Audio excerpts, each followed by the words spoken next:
Järgnevas videos näide, kuidas koostada väljatrükki ühelt asendiplaanilt erinevates mõõtkavades. Selleks tuleb kasutada siis paberruumi ehk siis layouti, mille ma olen siin juba ka sujuvalt ette valmistanud. A3 formaadis ning PDF-ile väljatrükk ning täpsustan seekord ka mõõtkava, milleks on üks ühele. Üks ühele sellepärast, et paberiruumis hakkan kasutama erinevaid mõõtkavasid.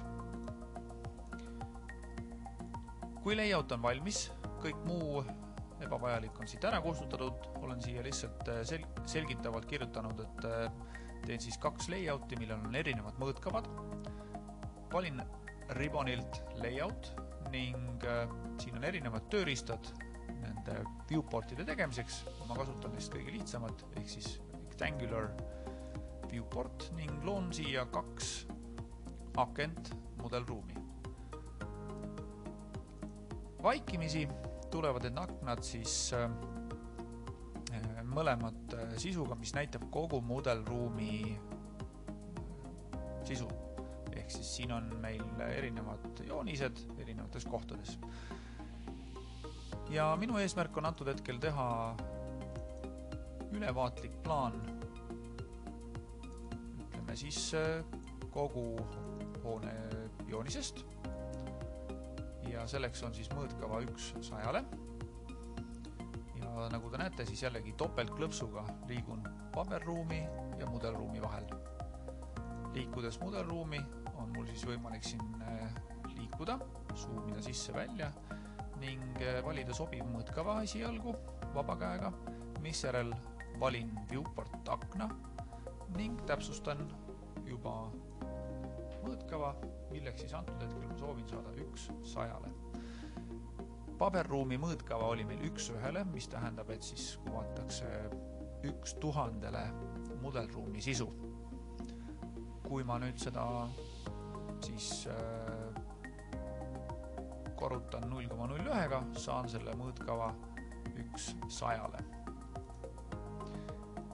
Ja siin on nüüd siis võimalik seda kohendada täpselt nii, nagu mul parasjagu vaja on, et see osa, mis mind huvitab, siia joonisesse mahuks ning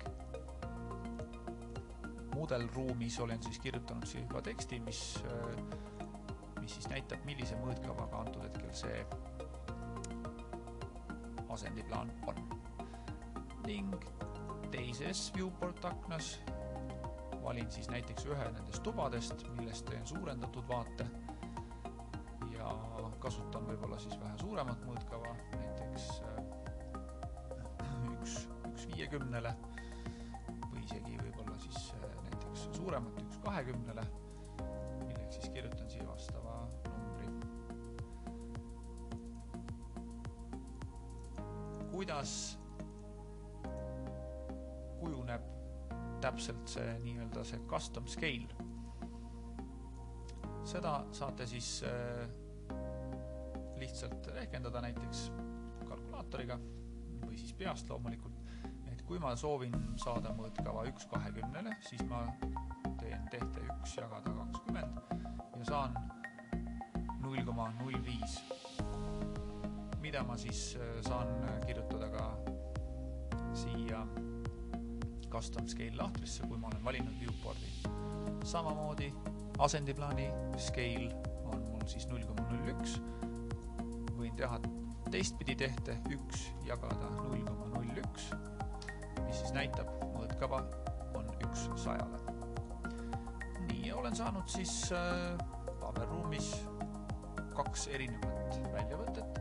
Kui ma soovin nüüd siin selgitavaid joonistusi peale teha, siis või kirjutada siia, millega täpsemalt tegemist on, siis paberruumis on see võimalus olemas ja võite siia mis iganes teksti juurde kirjutada.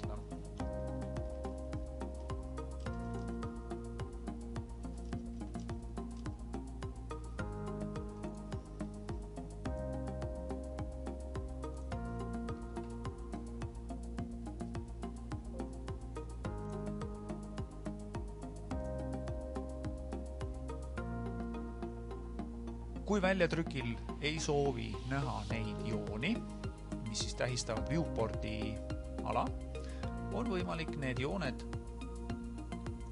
paigutada siis kihti, mida ei trükita.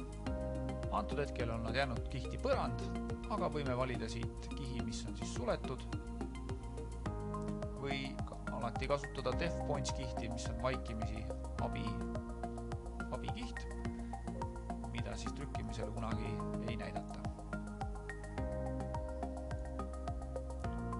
Samamoodi on võimalik viewportides kihtide kaupa ka asju kinni panna, näiteks aktiveerides viewporti ning valides mõõteketi, vaatan, et tegemist on kihiga mõõdud, avan Layer Properties akna ning otsin üles mõõtude kihi ning siin on olemas tööriistad, mis siis laseb sulgeda konkreetses viewportis selle kihi. Ja siit edasi taas viewport, plot, preview ning näen, milline saab olema minu väljatrükk.